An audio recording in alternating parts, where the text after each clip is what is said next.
It's two dudes with attitudes, a wrestling podcast, and this is our AEW edition where we're going to talk all things Dynamite, because that's all that happened this week. But it was a jam-packed Dynamite building to their next pay-per-view. And Double or Nothing, correct? Is that the next one? Next week. Right. Yep. No, next week. That's where it is. Yeah. So we're getting excited. I'm trying to like all-ins after that, Double or Nothing, because this was Spring Breaker. Is that what it was called? Dynamite Spring Breaker? Beach Break. That's right. That's right. Beach Break. What a good WCW homage. But with that said, Ryan, we got some stuff. You ready to talk about AEW? Yeah. Just remember, everyone subscribe. If you haven't done so already, go follow us on YouTube, TikTok, everywhere you get your podcasts. Go leave us a 5-star rating and review. And like our boy Rich Latta says, let's get it. Two dudes with attitudes, let's go. It's the two dudes and our attitudes ruthless, aggressively speaking, so let's do this. We're Ryan and Denton, they here to get your attention. A 5-star broadcast shit, start to the ending. Whether it's the E or it's all Lee. The two dudes with the attitudes that bring the heat. Get the point, yeah, it's on, time to lock in. Listen to the podcast where they get it poppin'.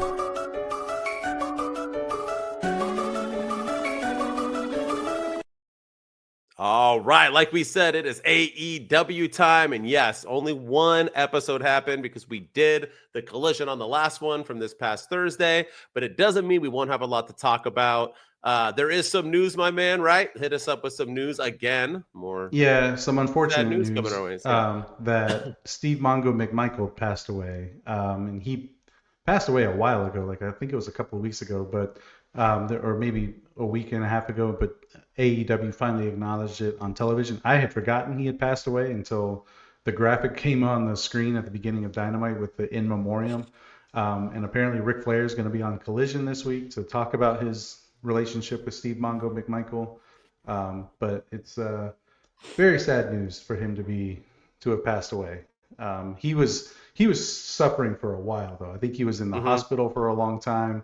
I'm trying to remember how he passed away. I think it was I don't want to say ALS, but it was something along those lines to the point where he looked bad too. He was super thin and it was sad to see him. Yeah, it was ALS.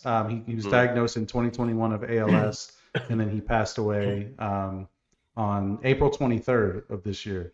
So it's a while ago, and at the age of 67. So we're very, late very to the news, but we didn't say it, so we needed to make sure we pay our respects. Yeah, I mean, he fought for a while, man. He was trying, he was fighting for it, and I mean, he had no quit in him, so that was fantastic that he was able to try to give himself more life. But it's sad to know that he has finally passed. Yeah, and he's somebody who, I mean, in respect to him for his career, like I agree. He's done everything. I mean, he was a professional football player with the Chicago Bears, and he helped them win their most recent Super Bowl in 1985. He was a damn good football player. And then he got into wrestling, and then after wrestling, he got into like broadcasting and everything. Then he got into baseball, and all kinds of stuff. He was singing "Take Me Out to the Ball Game" at various. You could see him at Cubs games regularly. So, I mean, he was a huge staple around the Chicago area and everything. So, shout out to him. What an amazing career. I agree for sure. And he was a 4 horseman, baby. Woo! Yeah. That's why Ric Flair is going to be on Collision to talk about him. So. And a United States champion, or was he a TV champion? He was one of them. Forget what title he held, which is kind of sad. I shouldn't have said it unless I knew it. But he was one of them, and he had a good career, and I'm assuming he was a great WCW life. United States champion. I was right. Okay. Yeah, yes, sir. So. But rest in peace and condolences to friends, family, and anybody Jeff Jarrett for that title. Yes, he did. All right, well, with the sad, you ready for the good? Yeah, or maybe some sad, depending how you see it. But let's go. It is AEW Dynamite, and it's official. Their theme song has changed. It was the same again, so we are done with that. Awful. I'm so excited. Thank God. Yeah. Dude, we're gonna kind of miss it though. We're gonna miss it. You would. Low key, we're gonna miss it. Like, let's not even lie. Like, I miss the old SmackDown theme of like beautiful people. Ah, like that was a banger. That was that in the 90s or did they extend that to the 2000s? It was like early on UPN days when it was on that awful channel. But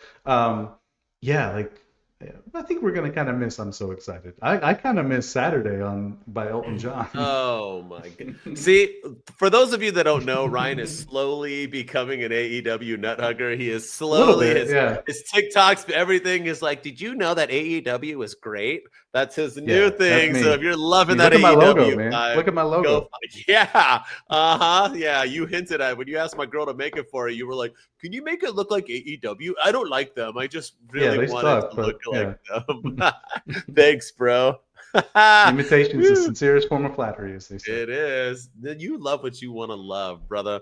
All right, let's get into it. And opening it up, they opened up with Will Ospreay and Hangman Page teaming up against Josh Alexander, who was brought into AEW to lose, and Takeshita. So, what tag team match alone and Josh Alexander taking L's. What did you think of this match? And they did build nicely towards the Will Ospreay Hangman Page match coming up for the Owen Hart Cup. Yeah, they did, and so I liked it, but I don't like Josh Alexander coming in and losing all the time. What was the point of bringing? I was excited when they brought him in. I was like, okay, this guy's gonna. Like, he was Hangman Page's first opponent in the Owen Hart Invitational, and they brought him in just to lose. And then they put him in the Don Callis family. It feels like they brought him in just to bring him in, and now they have no real clear-cut direction for him. Yeah.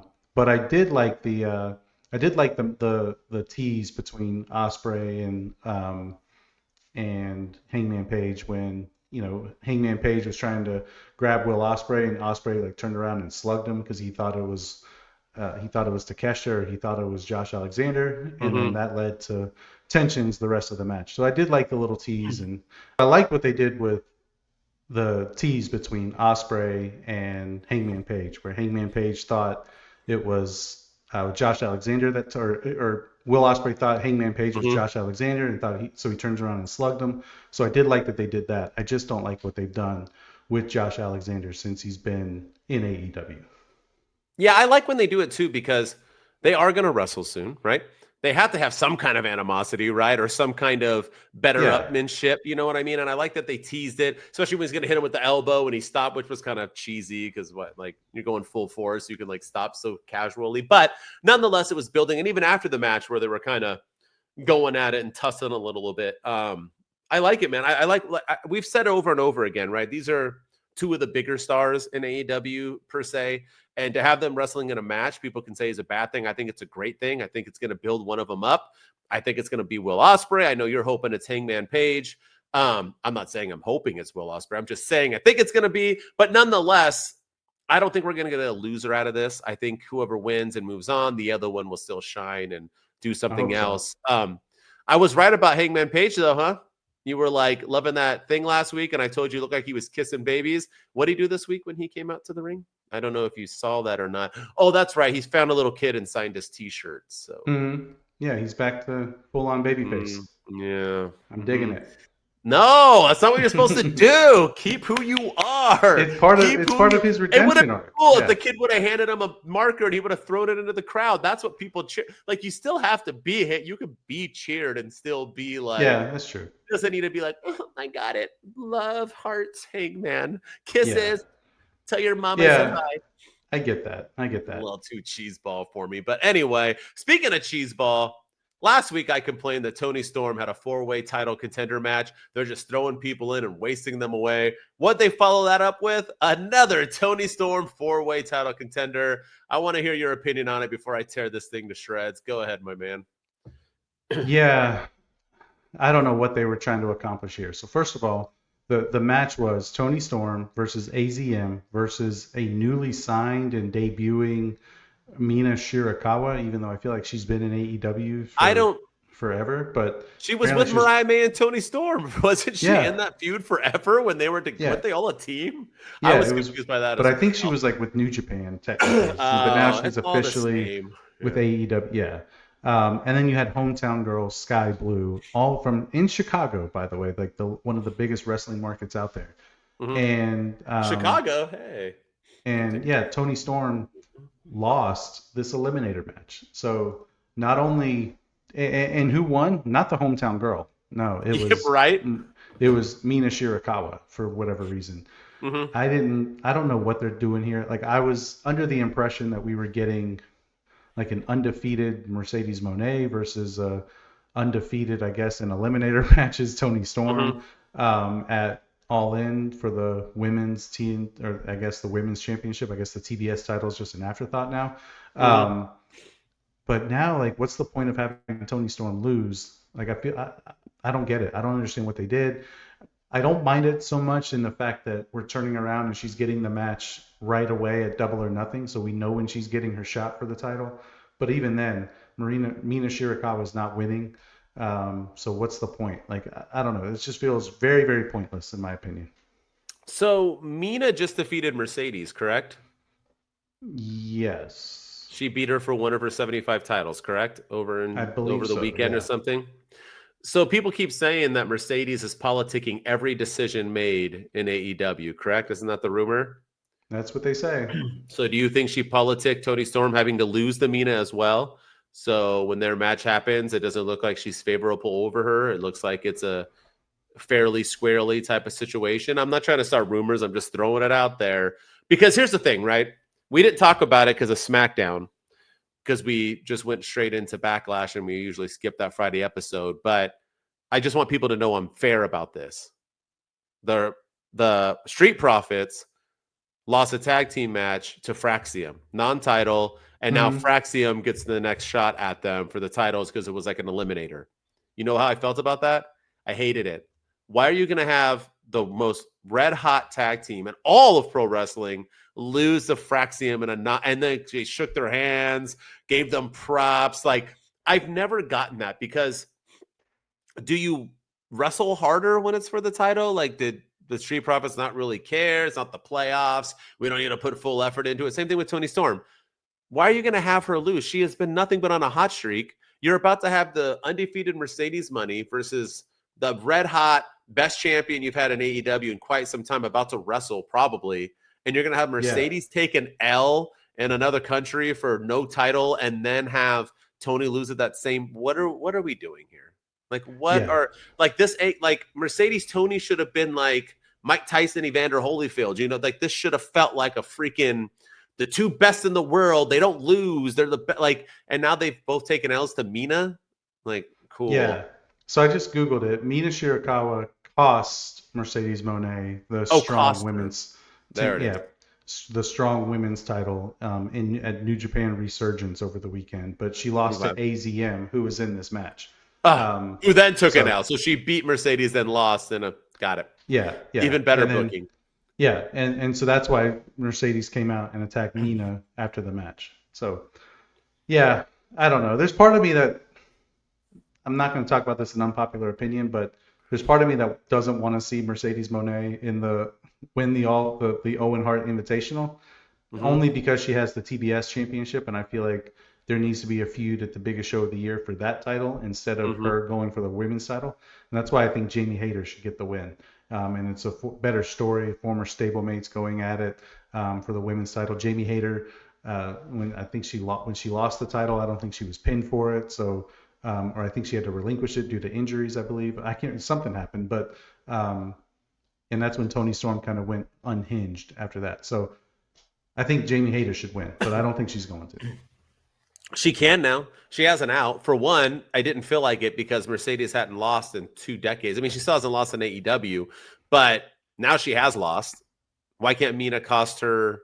Exactly. And so now I feel like it's going to happen. But I also feel like that's a miss. I understand that. But I liked champ versus champ, undefeated versus the unbeatable biggest champion. Yeah. It's just such for All In, that's like printing money. By the way, Mercedes money looks so good on that.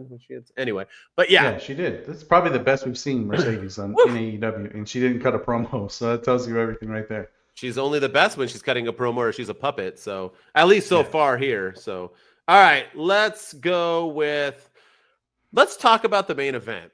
Jon Moxley, Samoa Joe. First time the title was ever defended in a steel cage, I guess. That's what the dude said. That's what I heard, unless it was on Dynamite only. I don't know.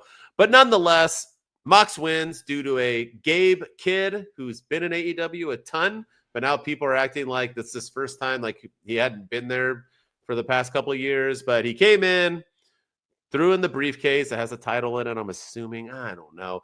He knocks him out, and then basically Swerve Strickland hits the ring, jumps off the cage, and we are getting anarchy in the arena between everybody who doesn't like the Death Riders and the Death Riders at Double or Nothing. The match was fine. I don't mind it. I don't mind protecting Samoa Joe. I don't mind Jon Moxley constantly, cheating to win. That's what he's supposed to do. He's building himself up to whoever beats him will feel more important. I understand you're going to say, but it's the same ending every single time. Well, it was the same ending with Roman Reigns too, and I loved it. So I'm okay. Yeah. Bad guys cheat to win. It is. I want Dom to cheat every single time he wins for his IC title. Like, that's what you're supposed to. You're a freaking heel. Heels cheat. What I don't like is, dude, another 20-man tag. Like, what are we doing? Like, AEW, man. Like, everybody and their mom doesn't have to wrestle at every pay-per-view. No. I get it, Tony. Yes. Minutes too. Yeah. Dude, but what say you? They were going to have the anarchy in the arena anyway. So if they were going to, because like you said, they have them every Double or Nothing, is this the right one? I mean, and also, are the Death Riders in Elite now? Yeah, that's together. That's what I took. Moxley hugged one of the Young Bucks. He was like, mwah, mwah, "Thank you." Yeah, I don't. In the ring. Blood all over. I didn't get it. I didn't understand this either. I don't get the whole Gabe Kidd thing. Like, where the hell did he come? I know he's been in AEW, but is he part of the Death Riders now? That felt very, very random. That felt very out of the blue. He was in a hoodie. I was like, wait, who is that? I don't know who that is. And then he took off the hood, and I was like, oh, that's Gabe Kidd. And I'm like, oh, okay. And why am I supposed to care about that? And then. If you look at certain people's TikToks, they certainly did. Johnny's girlfriend had an explosion off of it, so it was the best thing ever. So but it was just an overbooked mess. And then after Gabe Kidd came out, I mean, the Gabe Kidd thing, I guess, was supposed to be shocking, but then they brought out the Young Bucks, and then they brought out Swerve, and then they brought out everybody, and Okada was out there. I'm like, what is going on? And yeah, this just who's in the Anarchy in the Arena match? That's what I don't understand either. I know it's because we have the Young Bucks, the Death Riders, I guess. So that's 5. So that's So it's the Elite is 3, right? Okada, and the Bucks, and then you have Jon Moxley, Claudio, Gabe Kidd, Wheeler Yuta. So that's 7, right? Yeah. And then, but who's on Swerve's team? Swerve, Samoa Joe, Powerhouse Hobbs, and who else? Who else was in there? There was other. Well, Samoa Joe has a crew. Yeah. So I'm assuming it's them, right? Hook and homeboy, Asian guy, big dude. He's in the crew. The other one in the crew. Yeah. He's part of the trios. Shibata. Yeah. So that's 5. Okay. So I don't know where they get the other. They'll probably add 2 more at the very last minute or something. But it's just those matches are always so confusing. It's too much. And then Marina Shafir's out there and Willow Nightingale. Oh, that's who it is. So are they in it too? They're in it too. They announced it because Swerve was like, we girls and boys. He said girls, so finally Marina and Willow are going to be in it. They're going to touch gloves finally. Yeah, they're 100% in it. Fine. I mean, that's fine. But yeah, it just felt. Speedball Mike Bailey. He came out and took out Okada. Oh, he ran off Okada, so he's in it too. Yeah. That's right. Speedball Mike. There's the other one. Thank you. See, it was so convoluted. I'm trying to remember, and I just watched it last night. I know. Where did all this come from? I don't get where I don't get where this Okada Speedball Mike Bailey thing came from out of the blue. I don't get where Gabe Kidd coming in and joining the Death Riders came out Kenny of the Omega. Blue. Yeah. That's the 7th. Kenny Omega. Yeah, Kenny. And Mike, he's and the Mike other one. Speedball. Yeah. Mike. They're the last 2. Yeah.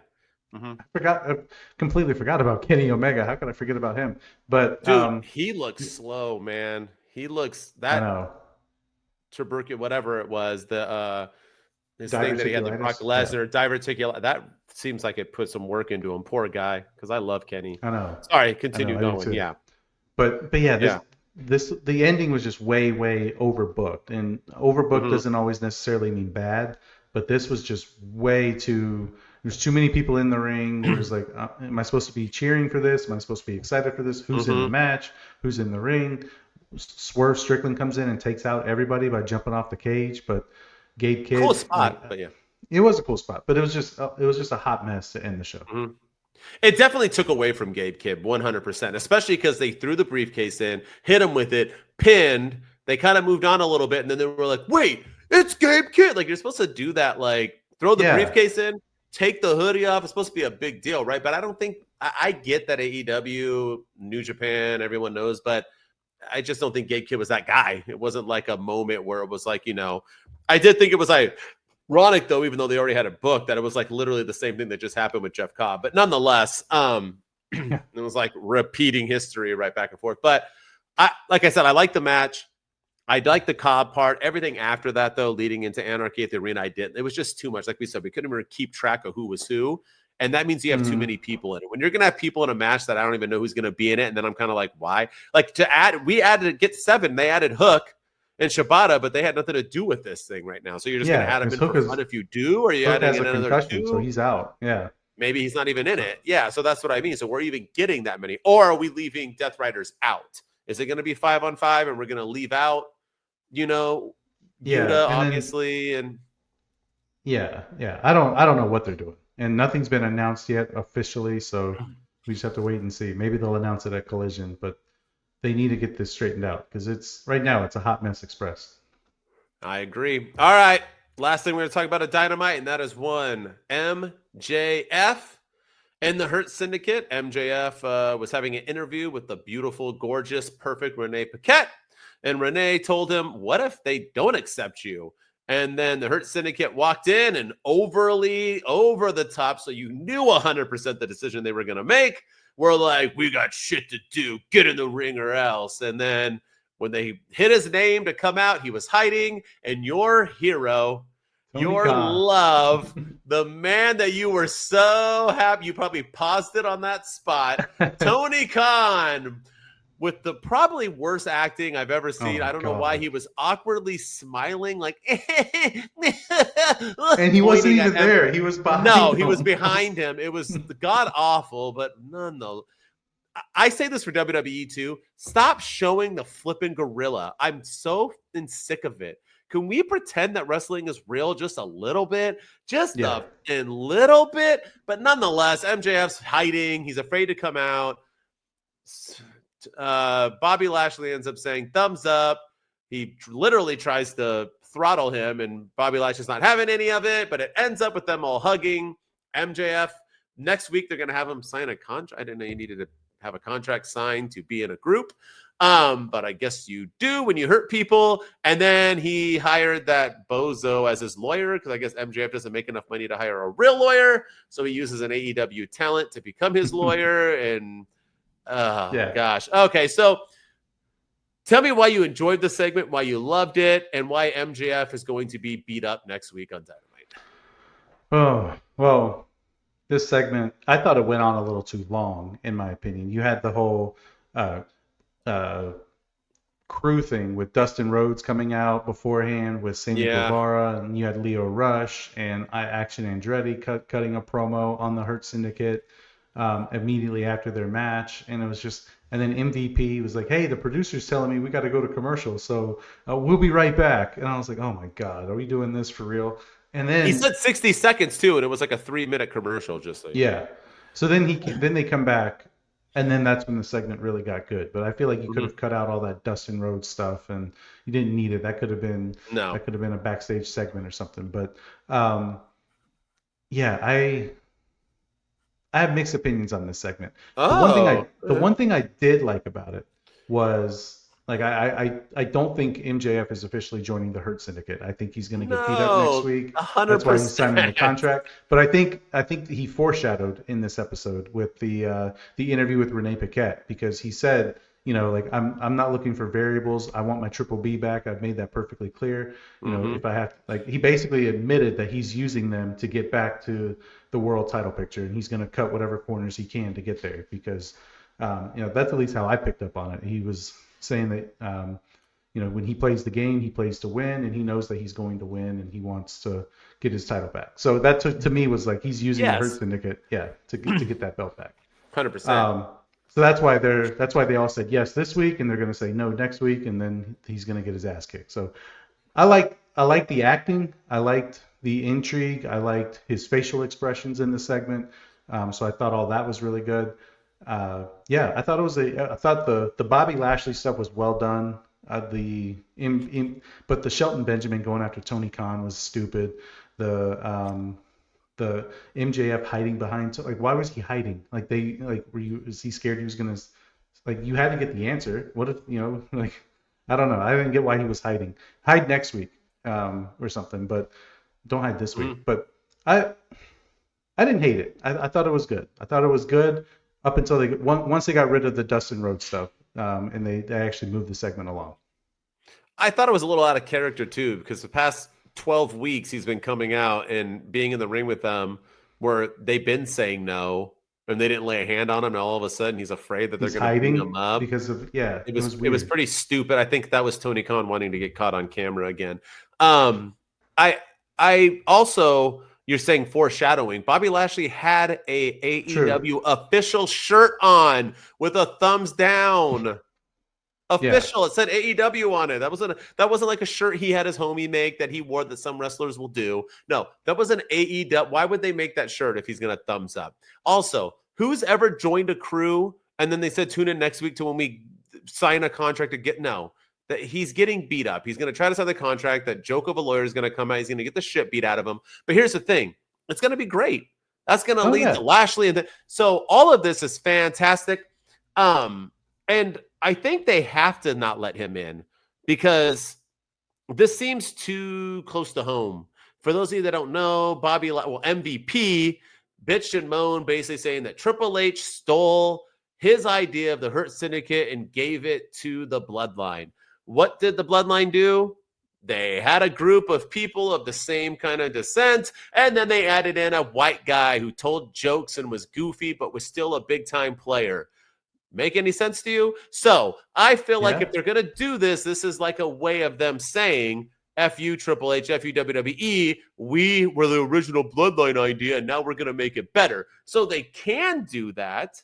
I just don't think they want to go that route. That's why I also think they're going to beat him up and not add him into I think it's just going to be too many people are going to say that he's Sami Zayn. He was already acting like Sami Zayn, hiding, goofy, jumping on him, making jokes. And I'm not saying it was bad. No, it was a fan. I actually loved the segment. I loved it all. But I even loved the liar with Bobby Lashley, where he was like, "I've had the pen is blue." Like he couldn't tell a lie, like he wanted to, but he had to say thumbs up. It was all. I just don't think. And if they do keep him in, and we're off base, and he's not going to get jumped, which he's going to get beat up next week. Then more power to you. If you feel like your idea was stolen, homies, run with it. Make it better. I mean, you won't make it better than the Bloodline, but run with it and have some fun. So, but did you not catch that when you saw that? I mean, that's what I thought instantly. I was like, oh, yeah, I didn't pick up. I remember idea. I remember him saying that, but I never once picked up on the fact that he was Sami Zayn in the Hurt Syndicate. So that's a good show. I thought it was more of the Owen Hart in the Nation of Domination. That's what I thought, but now it's now they're feels like you're kind of right. I think you're onto something there. So but yeah, I thought this was definitely the segment of the night. It was very well done. But I'm curious, what does this lead to? Does this lead to MJF versus Bobby Lashley? Is MJF a babyface after this? Is he back to his heelish ways? Is he that's what I want to know. What is this leading to with MJF? Either way, I'm excited. In terms of his character. Yeah. I'm excited either way, and I know they're gonna hurt people.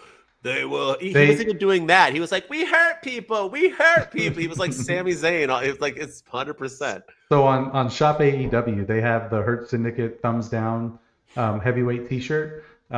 It's a nice looking shirt, and then they have the MJF thumbs up shirt. So we should buy those for when we do pay-per-view reviews. Oh my god! Okay, we're gonna do it. That is $29.99 each, which is ridiculous. But yeah, we should wear them in when we do pay-per-view reviews. That's hilarious. All right, sounds good. Man, I would have had that thumbs up all 5 times for Backlash. Check it out if you didn't. We reviewed that pay-per-view. All right, that was Dynamite. It was a good week of Dynamite. Good week for AEW. For Double or Nothing. Super excited for it. Look at I vanished and now I'm back. Yeah, sorry. But yes, I'm pumped for it. But let's get into it, man. I know you got music for this. It is our segment time, and we're gonna upset some people probably. You ready? Yeah, let's do it. Unpopular opinion, trying to get them. They ain't hating, just listen. If you don't agree, man, they get it. They gon' say it with their chest, even if you upset. They can take their heat, none of this get some stress. This is something they been holding in. 2 dudes ain't afraid to tell them what it is. And you might even agree. So open up your minds, come and listen to the team. Dude, that song's a banger, homie. Yeah, it might be the best one he has. Dude, it's so good. All right, so it's unpopular opinion time. Like the man said, doesn't mean we hate it. We're just thinking unpopular, something we enjoy that maybe the mass doesn't enjoy, something we don't enjoy that maybe the mass do enjoy, like Gabe Kidd. So when you're ready, let's hit us up with your first unpopular opinion. All right, my first unpopular opinion is that I don't hate the Death Rider storyline. I actually am kind of digging the Death Rider story. I know it hasn't been everybody's cup of tea. I know everyone's ready for Jon Moxley to drop the belt. I think people only hate on it because he's not carrying the title around. He's just keeping it in a briefcase, and I think that's why people don't like it. Mm-hmm. But I actually think it's better than what people give it credit for. If you really think about it, the Death Riders, they've been doing their thing. Like, Darby Allin is now a household name. Like, was he, before Jon Moxley and the Death Riders came along, was there any hope or was there ever any thought of Darby Allin potentially becoming AEW World Champion? Never. Mm-hmm. Like, he was more like TNT title, tag team champion category. But then he feuds with the Death Riders, and now everyone's like, oh, hurry up, Darby, climb Mount Everest so you can come back and dethrone Jon Moxley. You turned Darby Allin into a star. You turned him into a household name because of the Death Riders. And people want him to beat Jon Moxley. Darby Allin's way more popular than he's ever been. Powerhouse Hobbs is on the run of his life right now, and it's because of Jon Moxley and the Death Riders, because he won that Battle Royal a few months ago, and then he had that really good match with Jon Moxley that made him like be taken more seriously. And ever since then, mm-hmm. he's been booked 10 times better than he ever has in AEW. You got Marina Shafir and you got Willow Nightingale that. They're involved in the most important segments in AEW at the moment, the most important stories. So the women are getting some shine. Claudio's no slouch. Wheeler Yuta, he's kind of a little bit of a dork, but he's fitting in nicely with the group. And whenever they stop treating him like garbage, he's actually a good addition to the team. He is. So yeah, I think I've really been enjoying it. Has it been perfect? No. Has it been flawless? No. But no story ever is. But I don't think it's deserved the criticism or the flack that it's gotten. This is the best that Jon Moxley has looked in his entire AEW run. This is the best that he's wrestled, and these are some of the best promos that he's ever cut ever since he's been in AEW. So I get that's not everyone's cup of tea, but in my opinion, the Death Rider story has actually been better than what people give it credit for. So I've actually really enjoyed it. Hell yeah. It's about time you join my side, homie. Death Riders. It's so funny because, and it is an unpopular opinion because people, even AEW hardcore fans, hate the Death Riders. It's insane. Yeah, I don't get it. And I want to add that if Will Ospreay wins the Owen Hart Invitational, I think Jon Moxley should retain at All In and keep the Death Rider storyline going. Oh man, well now that's people not just happen. Now people just unsubscribed. All right, so don't go too unpopular, bro. I like that you said. The funny thing is now I can skip one of mine because one of mine was Mox title run has been great. But you kind of just alluded to that, so I fully agree with you. I don't think that should be an unpopular opinion. I think these should be facts. But yeah. All right. For whatever reason, people don't like it. Well, speaking of, and you just said it, I have an unpopular opinion, and that is Will Ospreay is not the face of AEW. I don't understand the hardcore AEW fans' obsession with him. I'm not saying he isn't great. I'm not saying he isn't fun. I'm not saying I don't enjoy watching him do flippity-doo-dah, flippity days all the time through his matches. I enjoy some of his matches. he is not the face of AEW, and he never will be. He is not that guy. He didn't move needles in New Japan. He's not moving needles in AEW. His merch does whatever. He sold a jersey because it was hot. He doesn't bring in ratings. His promos are mid at best. And he has to say he doesn't build stories. And it is what it is. I like the guy. You're going to tell me right now that he is a bigger face for this company than Jon Moxley? He's a bigger face for this company than Hangman Page. He's a bigger face for this company than Swerve Strickland. He's a bigger face for this company than MJF and F. Are you kidding me right now? And I'm not even going to keep going. I think Okada, Takeshita, all better than him. Yeah. Darby, dude, even freaking, Jungle Boy was doing. I mean, I'm just saying, man, you have so many people who bring so much more than just the fact that, like, what is Will Ospreay living off of right now? He does flips, which everybody does. He just does more of them, I guess. And he talks shit about the WWE every chance he gets. That's what he's known for. Because if he wasn't talking shit about WWE every second of the day, no one would even know who Will Ospreay is. And that's what I'm saying, man. If you go out and ask pro wrestling fans, hey, name me 5 AEW superstars, I guarantee 9 out of 10 will forget Will Ospreay. I'm just saying. And that's not a knock on him. I just don't understand why these AEW hardcore fans that I see are so fully invested in him, like he's going to do something for AEW. Yeah. I just don't think he is. I think he's trust me, I think he's great. I'll pay to watch him. I would meet him. I would tell him I love him. I think he's fantastic. But that doesn't mean I think. You know what I mean? There's some people in the NBA who are fantastic. The NFL doesn't mean they have to be the face of it. Those are different levels to this. To be the face, you got to carry that damn company. I didn't believe Cody Rhodes could be the face of WWE. And I think I was proven right when they took it from him and gave it to John Cena. And I love Cody. I'm just saying. Face and great are two different things. Right. Yeah, absolutely. And that's why I think Hangman Page should beat Will Ospreay at Double or Nothing and then beat Jon Moxley at All In. I think it's a better story. I think it makes more sense. They're both AEW originals. They were both with the company since day one. And Hangman Page is a much better character, and he's better in the ring. He's better at storytelling than Will Ospreay is. So I think it's a better story. No offense to Will Ospreay, but you're right. I don't think he's that guy either. All right. Last one. What you got? So there's a rumor going around that Mariah May is in a contract year with AEW. She's in the final year of her contract, and her contract's set to expire anytime now. And there's a rumor that the WWE is very, very interested in signing her. And my unpopular opinion is I don't think she needs to go. She should go to the WWE right now. She's only like 22 years old. She can sign another 3 or 4 year contract with AEW, get that money that she so wonderfully deserves, very, very well deserved, and then go to WWE in 4 years, 5 years, whenever that contract is up, and you're still in your prime, and you can get even more money. But right now, she would be a big fish in a small pond. She's still a huge star in AEW. She's still a welcome addition. She'll be a main event player for years to come. Imagine her versus Mercedes, her versus Toni Storm again, her versus Jamie Hayter.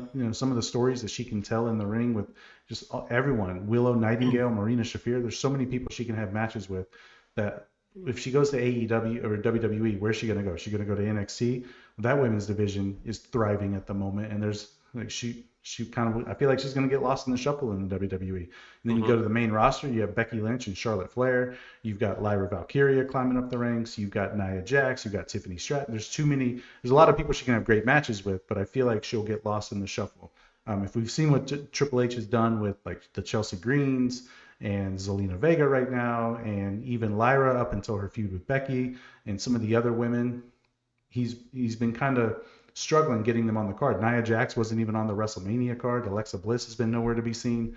So now, I just worry that if she goes to WWE, she'll get lost in the shuffle. So Mariah May should go back to AEW for 3 or 4 more years and go to WWE again, and she'll still be in her prime and still have a long career ahead of her. I don't think that should be unpopular at all. Once again, and I agree, and I don't think she is. I think it's all dirt sheet. I think it's all dirt sheet fodder too. The same thing with MJF. Like MJF, I never thought should go to WWE. He's not there yet. Build your big fish, small pond, people. Mariah May will get lost, and I think she is uber talented. I think she's better than Toni Storm. I think she's the best in AEW, including Mercedes and all of them, talent-wise and future and what she has. But don't go to WWE, girl. Not yet. Yeah. Build your name a little bit. She hasn't built it big enough yet. So I think she will get lost over there and it'll be sad. They'll throw her in NXT and maybe she can thrive there a little bit, but that doesn't always translate to the big show. So yeah. Stay in AEW. All right. My last one. I think AEW needs to branch out of their damn comfort zone. And what I mean by that is we have to do something more than just being New Japan Pro Wrestling. Anybody they bring in, if it's not an old WWE guy, it's somebody from New Japan Pro Wrestling. Maybe book our matches every single week. It's multiple random matches, title contender matches, 5-on-5, 6-on-6. No, we need to. You can still have your 25-minute matches and you're pulling New Japan Pro Wrestling guys all the time and everything else, but eventually you're going to have to try to be mainstream a little bit, just a little bit, because I just don't understand. You can have Will Ospreay every week say that we're the best wrestle all you want, but it's not. The best is who gets watched the most. What is this new football league, UFL? UFL could be way better than WWE or than NFL. It could be 1,000 times better than the NFL. It could be way more exciting this night. You want to know something? I'll never know because I'm not going to watch it. I watch the NFL and that's how a lot of people feel about pro wrestling. They watch WWE. They don't need to watch AEW. It's the minor leagues in their opinion, right? I'm not saying it's true. So eventually you're going to have to branch out. WCW had to do it. ECW had to do it. Shoot, TNA tried to do it. You got to branch out a little bit out of your comfort zone. So that way you can kind of get known a little bit to bring in more people and seats. I think the smaller venues are great. You can't do that for the rest of your career. You're never going to make it. I don't care how much money Tony Khan has. Eventually, you're going to have to try to be a little bit more, I don't know, mainstream in a sense. I'm not saying change your ways. I'm just saying get out of your comfort zone. It's the same. Every week, it's the same thing. And they're doing great right now, and I enjoy it.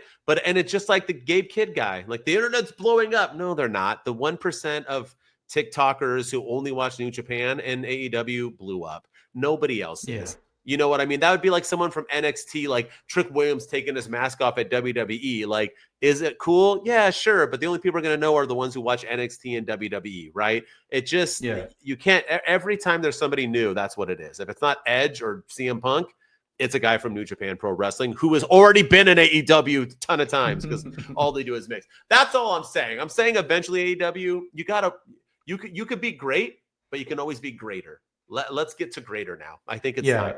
And I think they, like you were saying, they need to tap into the mainstream. You have so many people on your roster that are doing phenomenal things outside of the ring. MJF is getting ready to be in Happy Gilmore 2, which is going to be on Netflix coming out anytime soon with Adam Sandler in it. So why not promote that? Why not feature that? Why not talk about that? Why not send MJF to the filming location or bring Adam Sandler to a taping of Dynamite and interview him on screen? Why not do something like that? You have Adam Copeland, who's in the Disney Plus series of Percy Jackson. You wouldn't even know it by watching AEW. You wouldn't know that MJF is in Happy Gilmore by watching AEW. Samoa Joe hosts that Twisted Metal show, and apparently he's freaking fantastic in that. Or he doesn't host it. He's in it, and he's amazing in that. So again, but you wouldn't know it by watching AEW. He was just in the freaking main event, and they don't talk about it at all. I feel like these are all things that they can do to tap into that mainstream market, bring those celebrities over, bring that market over into AEW, put that stuff on Max, promote it. And that's where AEW really struggles, is marketing and promotions. They have so much talent that they don't get behind them when it comes to external marketing. Bro, the Jaguars just signed Travis Hunter, the Heisman Award winner. Why has that dude not been on an episode of Dynamite front row with an AEW belt, an AEW Jaguars belt? Why is that guy not in the damn crowd already? Like, yes, you have the options of mainstream. You own that dude. And I don't mean it in that way, but you own us. Right. Like, you can say, hey, bro, you got to do some things. One of them is to come promote my company. Like, come on, man. Bring him on screen. Like, do something with MJF. Like, that would be more 100%. Popular than Travis Scott in WWE. Yes, but look at Halliburton and Brunson. They brought them on WWE. That shit worked. People tuned in. Yeah. That was on ESPN. That was all over the place. You don't think Travis Hunter being on AEW will hit First Take and all these other things? Hell yeah, it would. Put them out there. Makes no sense to me. You have the options, man. Don't be afraid to step out of your comfort zone. It's okay. For sure. You can do that. I agree. All right. Let's get into it. Last segment, LVD and MVD. It's where we say our least valuable, most valuable dudes of Dynamite, because that's all we got to go for us. Doesn't mean we hate them or love them. Just means we thought they were booked the best or the worst. Ryan, who's your LVD of the week? We didn't talk about it at all, and I'm glad that we didn't, but my LVD is none other than Daniel Garcia. Oh. Talk about crickets when that guy came out. This guy was once like the future of AEW. Like people were apparently NXT was fawning all over him to sign him and to get him here. He came, he turned them down. He came back to AEW, did a rah-rah speech when he came back. The crowd was behind him and everything. And then he won the TNT title. Great moment for him. And then did nothing with the title reign. And now he's just coming out, and like I felt bad for him. There was no reaction from the crowd when he came out to confront FTR and help out Nigel McGuinness. They were more excited about Nigel McGuinness than they were about Daniel Garcia. They were more excited to see Daddy Magic than they were Daniel Garcia. It was just very, very strange, and I don't understand what's happened to Daniel Garcia. I don't think it's anything he's done. I think maybe it's probably the way he's been booked or the way that he's been used, or maybe he isn't that guy. But I don't know. But that I felt really bad for him during that segment because everyone else was getting a reaction and he got basically nothing. Same old with Daniel Garcia. It's been his whole time at AEW. That guy is watching Ethan Page and Sean Spears right now, wishing he would have signed with NXT. Probably. The end. I guarantee it. Guarantee it. All right, my LVD I thought would be yours as well. None other than your other hero, Ricochet. This man is trying so damn hard to be a heel. He took Zach Gowen's leg, and I guess Zach Gowen had to go an entire week without it because Ricochet still had it. He walked out with it and literally wrestled Zach Gowen with one leg and was cowering, ran away, telling him to stand up repeatedly, and barely even beat a man with... You're going to tell me right now, as an AEW fan, Ryan, you're a new hardcore fan, you're going to tell me right now that this man is being booked better now than he was in WWE. That is good. This is good heel work right here. I get taking his leg. I get beating him up with it. I get mocking him, running from him, barely defeating him. Get out of my face with this. Ricochet is a joke. The end. This guy can... Yeah. And he can tweet all he wants that he's happy. I saw somebody say that when he was going back with Jay Vaughn, and he was like, "Oh, sorry, I went somewhere where I'm happier. Now you're happier there." This is what you dreamed of. If this happened in WWE, let me know what would be the response. Yeah, no, I don't get what they're doing with Ricochet. I don't like it. I haven't. Everyone else is like excited about it. All the stuff I've seen on TikTok, everyone, this is the best Ricochet's been since I'm like, no, it's not. This is terrible. This is awful. I'm not a fan of it. I haven't enjoyed any of it. I want to try to enjoy it, and I thought maybe with the Zach Gowen thing, I would enjoy it. And shout out to Zach Gowen for everything he's done. Like, that guy's good. Like, at his age, he hasn't wrestled in a long time. At his age, and he's doing like moonsaults and stuff with one leg. Like, one leg off the rope. Do you see that? Yeah, it's awesome. Like, shout out to him. He should be MVD every week that he's in AEW. But yeah, I can't get behind what they're doing with Ricochet. It's just I liked it when he was with Swerve for whatever reason, because I like Swerve and I feel like they had a good dynamic. But whatever, since he's moved away from him, he's been lost and it's just not working. I agree. All right, high notes. AEW deserves it. They had a good week. MVD, who you got? I'm going with the Hurt Syndicate, including MJF, the newest member.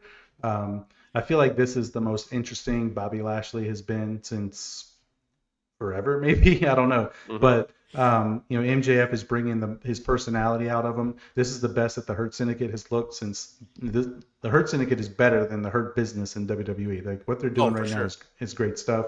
They're the most entertaining segment, and a lot of that has to do with MJF, I'm sure. But the last couple of weeks, these guys have been doing nothing but cooking. They're telling a story. I can't wait to see where the story goes from here. So it's not just a typical you hurt me, so I'm gonna fight you now. Like, there's actual story here. There's a reason to care. There's a reason to tune in and be invested. So all of them, MJF, Shelton Benjamin, Bobby Lashley, and MVP get my MVD of the week. We have the same exact one. That's who I had written down. Just the acting overall from MJF, from Bobby, Sheldon, MVP. It was just really, really good stuff. I love this segment. And I am looking forward, even though I think I know what's going to happen, I still looking forward to seeing what is going to happen. Good stuff. Can't wait for love Cedric Alexander to make his debut. Maybe it's time, right? Maybe it's time. They do hurt people. But yeah, good stuff. Congratulations to them because they got the double MVD from the dudes. That's right. That's right. All right. Well, that was our AEW edition. As always, thank you so much for tuning in. Make sure you comment, like, subscribe, 5-star us. Help us out, people. Help us out. As always, if you didn't listen to it, we did Backlash in WWE. So that is in the archives. So you want to check it out. And don't forget, next week, we will be doing all things WWE. Should be a pretty jam-packed week again. And then following up with our AEW edition, which will have Collision this time with Dynamite and our predictions for Double or Nothing. So tune in. As always, if you just want to hear me talk, that's at my_wrestling_opinion on all social media. I'm trying to hit 10K on TikTok, y'all. So even if you don't have a TikTok, just get one and follow me. Let's go, my man. And also follow my dude next to me. He's going to tell you where he at. That's right. At Ryan Enjoys Wrestling. Go follow me on all the social media platforms. Go follow us on TikTok at 2 Dudes with Attitudes. Hit us up on X at 2 Dudes PC. Go subscribe to our YouTube channel. We're slowly climbing up the ranks. We're starting to get some praise. We're starting to get some views. So go drop us some comments. Go tell us what you think about us. Go tell us what you agree with, disagree with. Help us out with that algorithm. And then if you're listening to us on Apple or Spotify, we appreciate all the love and support. Go leave us a 5-star rating and review and tell everyone about your favorite 2 dudes on the internet. 2 Dudes Wolfpack. We out. 2 dudes with attitudes. Let's go. 2 dudes and our attitudes ruthless, aggressively speaking, so let's do this. We're Ryan and Denton, they here to get your attention. A 5-star broadcast, shit, start to the ending. Whether it's the E or it's all E, the 2 dudes with the attitudes that bring the heat. Get the point, yeah, so